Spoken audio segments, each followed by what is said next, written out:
that. Great. Okay. So let me go ahead and get started here with my presentation. I'll share my screen. Everybody just bear with me. I'm used to Teams a little bit. Now I have a few videos here too as well. So I will share, and then I will do that.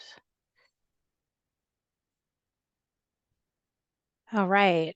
Can everybody see my screen right now? Yes. Great. Perfect. Okay. Okay. Well, good evening. My name is Katrina Knutson, and I'm a planner in the Department of Planning and Development with Fairfax County. Let me first start by saying that this meeting, like I said, is being recorded. So tonight I'm here to talk to you about the proposed changes to the comprehensive plan that are part of the Inova-Springfield Center Drive Comprehensive Plan Amendment. I'll also talk about what the comprehensive plan is, how the county makes changes to the plan, and then I will end with the specifics of the changes that are being proposed. At the end of my presentation, I would like to hear from you, answer your questions, hear your comments, as well as get your input on the proposed plan amendment language. Also here tonight is county staff from our transportation department and representatives from Inova, the property owner. And they'll also be here to answer your questions. But right now, what I'm going to go ahead and do is I'm going to stop my presentation and I'm going to go ahead and turn it over to allow Supervisor Lusk to say a few words because he's joined us this evening. Supervisor Lusk? Thank you very much, Katrina, and thank you to the staff who are here, as well as the folks from Inova and obviously those here from the community. We want to make it clear that this is an important opportunity for us to hear your feedback and thoughts on this proposed site-specific plan amendment, and to make sure that we're incorporating that as we move into the next stages of this review. And I'll say this site is kind of an important one. It's located just off of Springfield Boulevard, kind of adjacent to where the medical campus for Northern Virginia Community College is, and then just down the street from what is what I think a super big opportunity for us, which is the GSA warehouse. So clearly, we've got an opportunity here with this site to do possibly something different.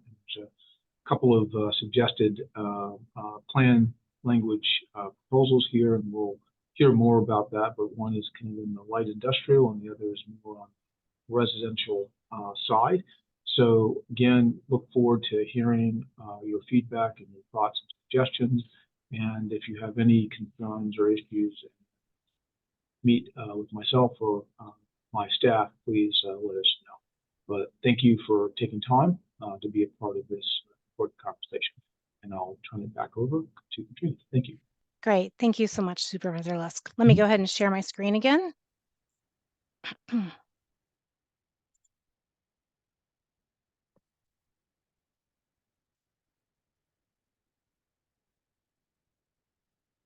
Okay. Great. Okay. So let me go ahead. Okay. So this diagram shows the land development process in Fairfax County. So you can see how the plan amendment process fits into the overall process. Not every type of development requires a comprehensive plan amendment, and amendments can also be associated with the zoning entitlement process. But that's not always the case, such as the amendment we are talking about tonight. A comprehensive plan amendment is at the beginning of the overall land development process that can take many years from the concept stage. And I'm going to use my handy dandy pointer here, from the concept stage all the way through occupancy of the building. And I have a short video, and I'm crossing my fingers that it will work for you all, that I'd like to share with you that explains the comprehensive plan.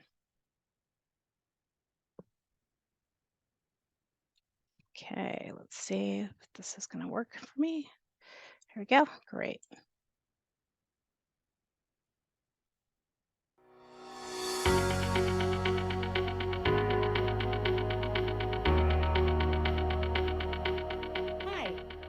to our Planning 101 video series featuring short videos on long-range planning in Fairfax County. In this series, we'll be taking you through terms and documents that are important to long-range planning and how our residents can participate in the process. So let's get started. Oops, sorry about that. Do you ever wonder what determines the pattern of development in a Why does it keep doing that? Sorry. community? Sure, people buy land and build houses, businesses, hotels, and other types of buildings. But what determines what goes where? Well, if you live in Fairfax County, you can start by looking at the comprehensive plan. The comprehensive plan identifies county priorities for land use and is a guide for decisions that impact the built and natural environment. That includes what types of development are recommended where, how intense those developments might be, ensuring Fairfax County has long-term plans that promote livable, prosperous, and equitable communities. The foundational guide for all development and growth in the county, the one big long-term plan that guides it all, is the Fairfax County Comprehensive Plan. The Comprehensive Plan is, yes, required by state law, and it is also used as a guide for decision-making about how land is developed and used, a reference for the public on strategic goals when it comes to development in the future of the county. The Comprehensive Plan includes general county-wide policy recommendations for land use, housing, heritage resources, the environment and sustainability, public facilities like schools, fire stations, and parks, and transportation systems, including roads, trails, and transit, among other topics. It also includes 4 area plan volumes. Those area plans include recommendations organized by 4 geographical areas in the county. These recommendations give guidance on how land could be used in the future. But we should make it clear, the plan does not determine when or what developments will actually happen. The comprehensive plan also includes a plan map that shows recommended land uses throughout the county. Think of the comprehensive plan as a general guidance for land use, which creates the vision for the future of the county. While we have an idea of the types of uses that are preferred for the different areas of Fairfax County, it's up to the board to approve proposals to implement the plan. With the comprehensive plan, Fairfax County has a layout and a map for the future. It provides an outline for the Board of Supervisors, and neighborhoods and communities have guidelines for what can be developed and how residents in the community's priorities can be met. The comprehensive plan provides a roadmap for how the place where you live and work could change in the future. It helps guide development for the benefit of current and future residents, workers, and visitors. Thanks for watching our first short video on long-range planning. Stay tuned for more videos and to learn how you can get more involved.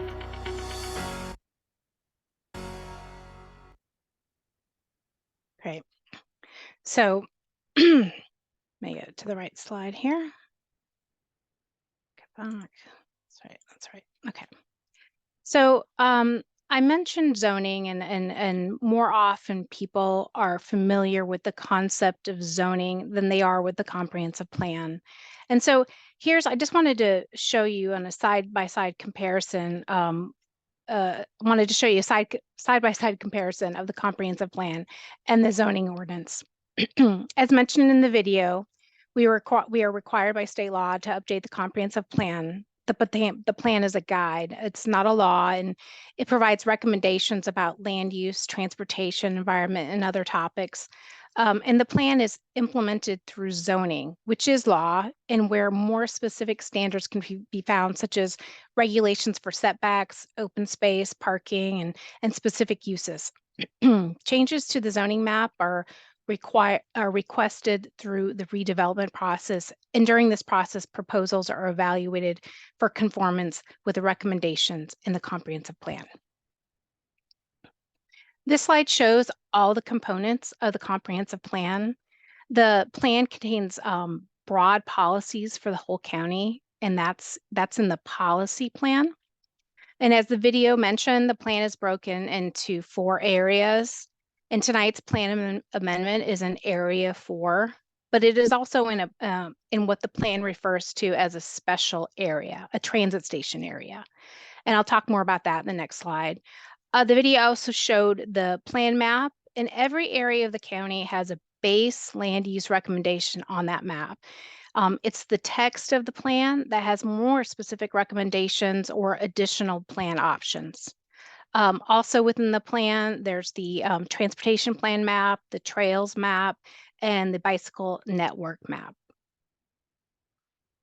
And one of the most important elements of the comprehensive plan is the map shown on the slide, which is called the Concept for Future Development map. It's an overarching guide for the area plans, which were talked about in the video.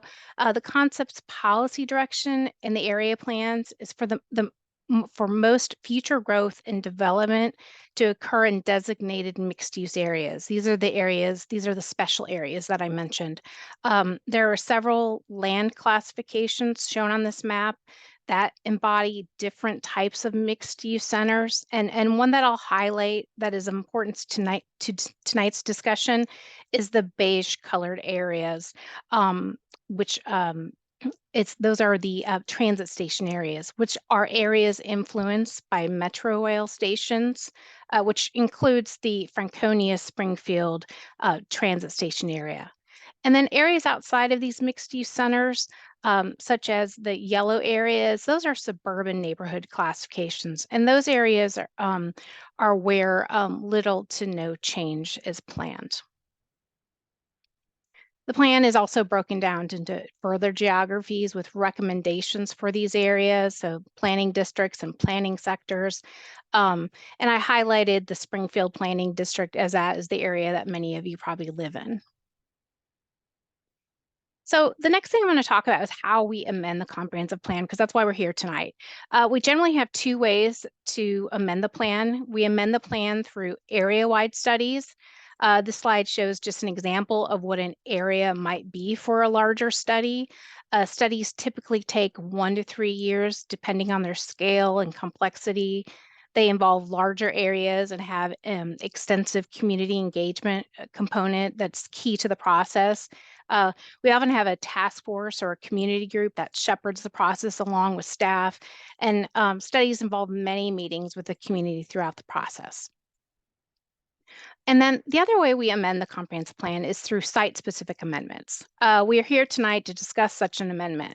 Often these amendments have a rezoning application that is associated with them, but that's not always the case. And tonight's amendment does not have a zoning application associated with it at this time. Timelines vary, but if it's associated with the rezoning application, then it'll follow it'll be coordinated with that. We also have community outreach, such as community meetings like tonight, and we discuss amendments with land use committees that are associated with the supervisor districts, so in which the plan amendment is located. And in this case, it's the Franconia district, and it'd be the Franconia District Land Use Committee. So when asking how should a site develop in the future, staff considers many things. We look at what the benefits and impacts to the community are. Our review involves staff from many different county departments and many areas of expertise. We consider transportation, environment, we look at schools, open space and parks, we look at public facilities, health and human services, we look at housing and heritage resources. As the staff coordinator for plan amendments, I gather comments from associated departments and agencies and consider those when evaluating a plan amendment and working through draft plan recommendations. So as I move into talking about specific proposals and the intensity proposed, I'd like to explain a few terms that you find in the comprehensive plan that we use to express the level of development. And I'm going to show you a quick 2-minute video that explains these terms.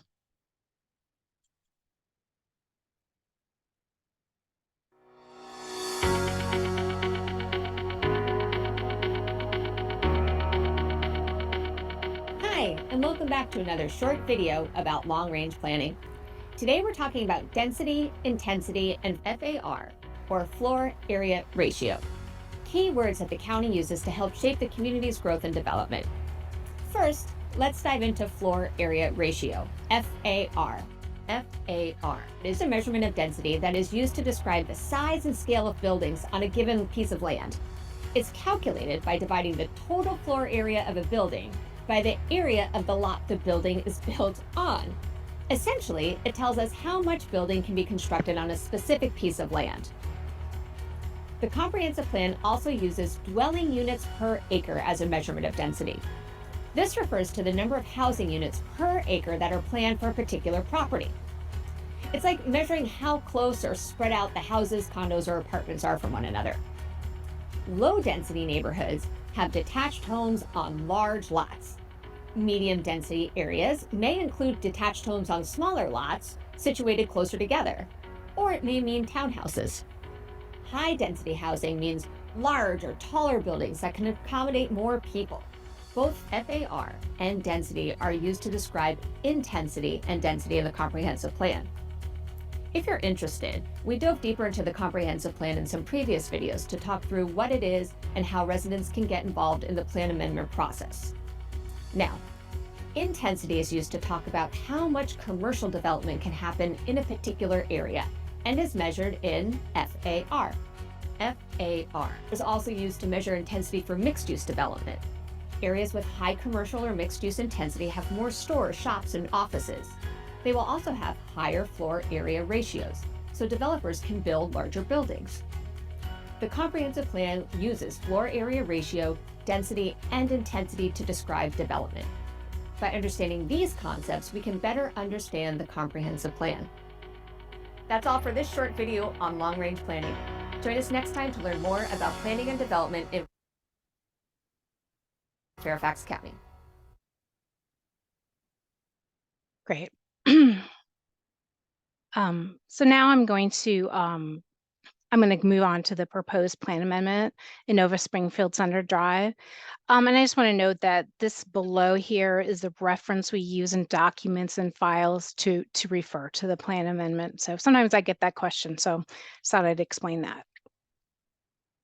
Okay, let me just adjust here. The proposed site is a 5-acre undeveloped wooded lot. It's located amongst light industrial uses next to the Nova Medical Education Campus, south of the GSA warehouse and the Transportation Safety Administration headquarters, and it's north of the Loisdale Estates neighborhood.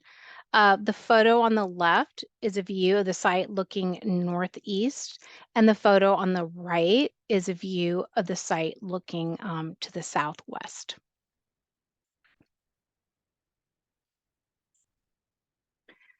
Okay, so this slide shows the surrounding uses. So this is as I mentioned, this is the site in question that we're talking about tonight, and this is the Nova Medical Education Campus.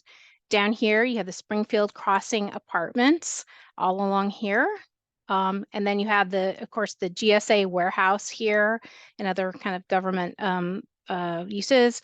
And then this photo is looking up the Metro Access Road towards the TSA, the Transportation Safety Administration headquarters. And then you've got a light industrial kind of warehouse use over here. And of course, over here is the Franconia-Springfield Metro. Okay, the plan amendment site is in Land Unit P of the Franconia-Springfield Transit Station area, which is the southernmost portion of the TSA. That's the geography of the comprehensive plan. The TSA is an activity center, which are areas that are envisioned by the comp plan for mixed use, like I had mentioned before. It's currently planned for light industrial use up to a 0.25 FAR at the base, with an option for research and development up to a 0.5 FAR. So under the current plan option, the option for research and development could result in about 109,000 square feet of research and development use. So the plan amendment proposes multifamily residential or a continuing care facility with the potential for ground floor retail. It proposes a maximum FAR of 1.5 and with a maximum of 350 units.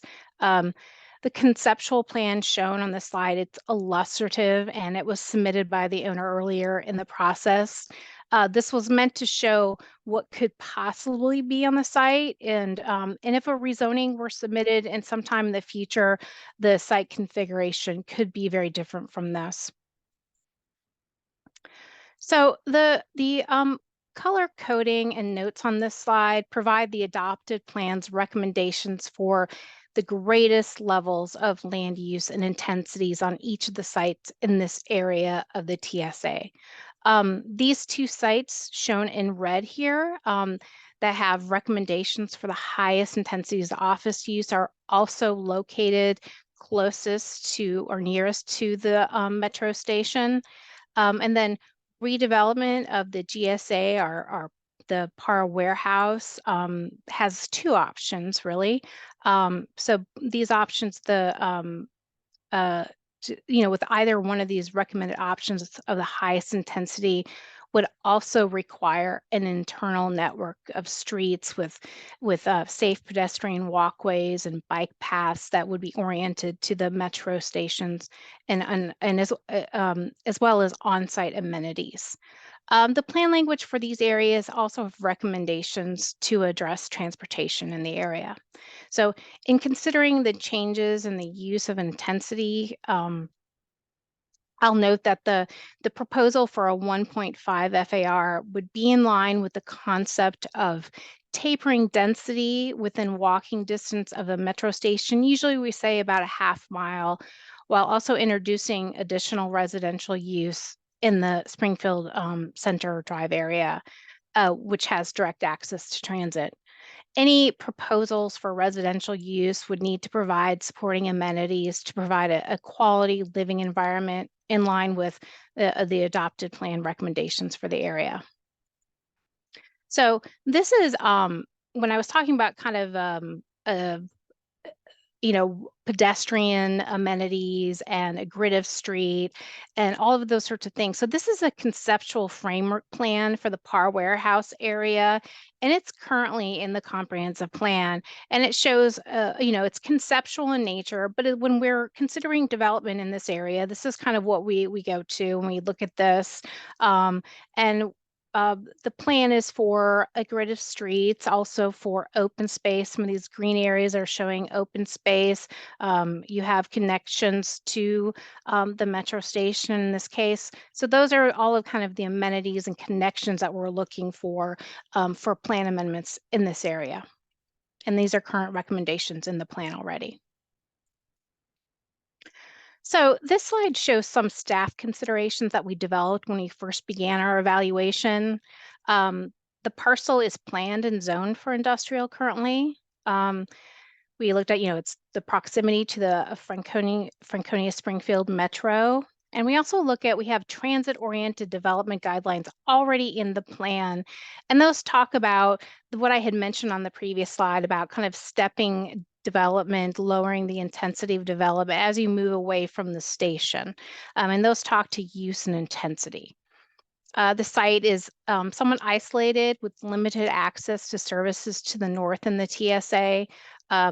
This area, the TSA, and those land unit O and P, which is comp plan geography, does have existing language to address a grid of streets and urban park system to improve connectivity and livability. And that was kind of that framework plan that I showed you. VDOT does have a planned Frontier Drive extension. The site's a heavily wooded site. Immediately surrounding uses in the TS are institutional, industrial. However, there are other residential uses such as the Springfield Crossing apartments, and then also taking into consideration the single family residential to the south. All right, I'm just going to talk about some of the impacts this evening. So when we evaluate things, staff will consider the impacts of plan amendment. So it's part of our review. And in this case, we have evaluated the vehicular trips generated by the proposed plan amendment. So that's how many people or how many trips are being taken in vehicles. And so this chart compares the number of vehicular trips generated so if you look on here, if you look on this chart, typically what we compare is we're going to look at this research and development, which is the higher intensity. And this also happens to be a level at which, the 0.5 FAR, also the level of what would be allowed by right on the site. So we're looking at 109,000 square feet of research and development, and that might typically be more like office. But when you compare it to the proposed plan, so we're looking at gross trips over comp plan option A. So this is option A. We're looking at about daily trips. We're looking at about 317 additional daily trips. But if you look at, so we also look at the AM peak trips. So that's about 50 more. And then the PM peak trips, which is about 30. So that's for the transportation. So keep in mind that this is a look at the trips generated, and it's not a comprehensive transportation analysis. At the time of rezoning, a comprehensive transportation analysis may be done that would propose any necessary mitigation that would be needed to offset trips generated by the site. So this slide shows the impacts and current capacity levels for schools, parks, sewer, and fire. The schools that service the subject site are Lewis High School, Key Middle School, and Forestdale Elementary School. So this gives us a range of student yield for the plan amendment. The higher end of the range assumes most like low rise, like 4 stories or less. So multifamily, whereas the lower end of the range assumes mostly a mid to high rise, so more than 4 stories. So we kind of have a range because again, we're at the comp plan stage. And then just so you have an idea, at the time of rezoning, and we're not there, we're just still at the comp plan stage, the developer would make a per student profit contribution to schools. And then we have urban parks. So this is kind of what our policy states as far as urban parks and what the need would be for the site, and that would be 0.92 acres. As far as sewers, the trunk sewers, which are the big lines, the main lines that are part of the sewer system, that has sufficient capacity as well. And fire, the existing fire and rescue stations will support the proposed development. And just so you know, I'm sure you're all familiar with the first due station is the Springfield station on Backlick Road. So, and when I say first due, at any point in time, if fire or paramedics needed to be called, whatever truck or fire apparatus was in the area, they would be called and they would answer that call. But say if we're like 3 o'clock in the morning and everybody's asleep and they're not out and about, the first due station in that case would be that Springfield station on Backlick Road. Okay. I, along with other staff, have created draft plan text for the amendment.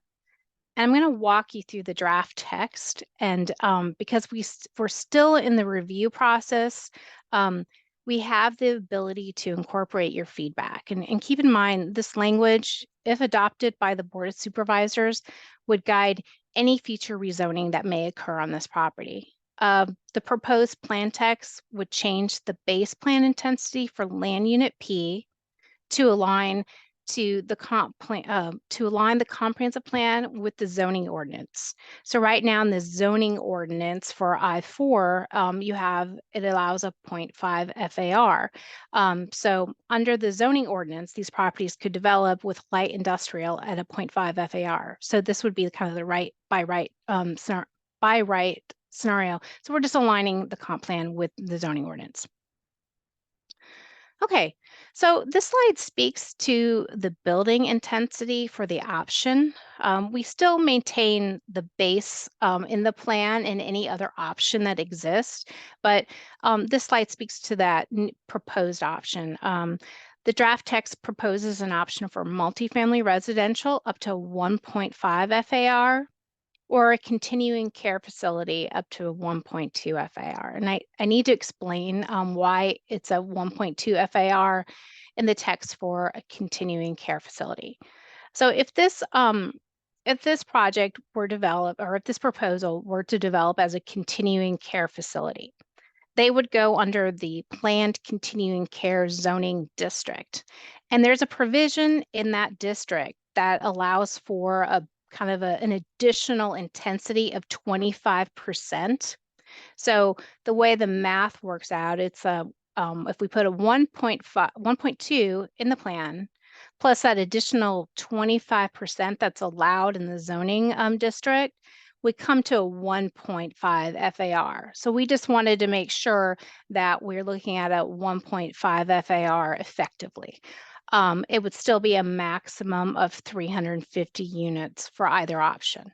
There's also, there is the potential for some additional intensity, some additional units if the developer were to provide affordable dwelling units and workforce dwelling units. They would receive a bonus for those by providing affordable units. So these are some conditions. So typically with options, we put conditions in the plan. The first bullet emphasizes the grid of streets, open space, urban parks, and that the site not preclude that planned extension of Frontier Drive. The second bullet is intended to provide residents or employees access to the Joe Alexander Transportation Center, or the Metro basically, or VRE, and to encourage the use of transit or other methods of transportation. These strategies, the TDM, transportation demand management, these strategies include providing access, information, education, and incentives to use alternative methods of transportation, such as transit, ride sharing, biking, walking. The third bullet, this condition addresses the design of the building, including emphasis on pedestrian and limits height to 100 feet. The fourth bullet addresses site amenities for pedestrians and bicyclists. And then the next bullet addresses pedestrian connectivity and connecting to existing sidewalks so residents, employees can walk to transit. And lastly, on-site recreation amenities for residents and employees.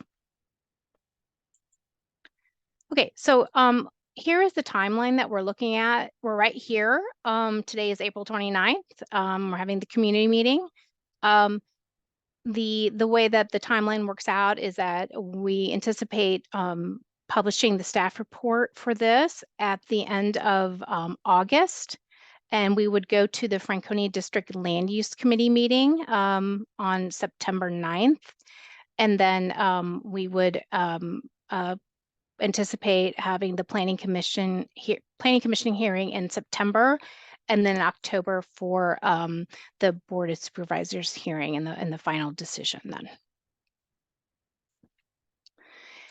Here are some additional resources for information on the comprehensive plan and where you can get news and events on ongoing planning efforts and some of those additional videos. This will be posted online so you can access these links. Great. And so that's it for my presentation. So I'll go ahead and take questions. If everybody, if you have any questions or comments, you can go ahead and raise your hand and I will go ahead and call on you. And like I said, we have other folks here who can answer questions as well. So let me stop sharing. Okay, great. So I don't know if anybody has any questions, comments. I know that was long. I appreciate everybody. Great. Okay, John? Hi, thank you. Just a quick question for you guys. Sure. You mentioned that there's not currently a zoning application in, for the site-specific amendment. Does that mean that the county sees it as an opportunity to rezone the lot and they've taken it upon themselves to examine this? No, this was actually a nomination by the property owner, by Inova. And Gotcha. so they actually, they just aren't at the point of applying for rezoning. I don't know if Tim Sampson is here. I don't know, Tim, if you want to address that at all. Yeah, I don't. Hi, everyone. My name is Tim Sampson. I'm outside land use counsel to Inova, and We filed the nomination for the comprehensive plan amendment in 2019, the first time. This was in the that round of the SSPA process, and it wasn't seen favorably at that point in time. And when the opportunity re-arose in 2022, we resubmitted again and have been saying all along there, there is not a project ready to jump in the ground. We're not, we're careful not to cry wolf about those types of things, but we have wanted, as Katrina said, to have an eye on long-term planning for the site. Inova has owned the property for about 25 years now and not done anything with it. I will not go into greater detail and bore you with why not, but as you, I think many of you are aware, the Inova facilities on the other side of the parkway are well underway. And this site is not going to have a home, we don't think, as an Inova facility. So our effort, our opportunity has been to, and intention has been to involve ourselves in the county process for the site-specific plan amendment, just to reposition the property for what we think is the a better use for it in the long term, given its location near the metro station.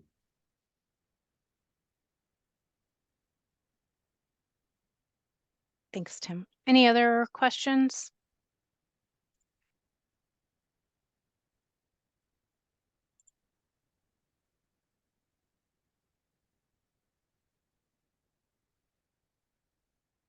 Everybody's pretty quiet.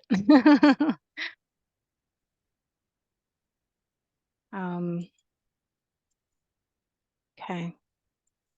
Well, I know that just for anybody who's interested, you're welcome. I'm answering to the comment. For anybody who is interested, we will, I didn't mention this in the in the presentation, but we are putting together, kind of cumulative impacts we have other plan amendments in the area. This is one of a couple that we have, and we are putting also together some cumulative impacts for those as well. And we will be presenting those to the Franconia District Land Use Committee on May 13th. So, okay. No other questions? Okay, I just want to make sure I give everybody the opportunity to speak. And okay, great. Okay, let me see. I don't think there's anything in the chat either. Okay, well, I guess that's it then. Great. Well, I want to. Yes. Gary had raised his hand, I think. Oh, he did? Oh, I'm sorry. I didn't see that. Okay, sorry about that. I don't want to. Just it's not a substantive question. I was just hoping I could get a copy of some of your slides. Oh, yes, absolutely. So give me a few days, but I will, or a day or so, and I will have those posted online. And I believe I have your email too, so I could email that to you. Thank you. Sure. Okay, I haven't missed any other hands, have I? Okay. All right. Okay, well, I just want to thank everybody for coming tonight, and I will have my contact information. It will be in the presentation. And yes, okay, great. Thank you, John. I will also email you that as well, link to that. Like I said, just give me a few days. So great, perfect. Well, thank you, everybody. I appreciate everybody joining tonight, and we will be in touch. All right. Thanks so much. Bye-bye.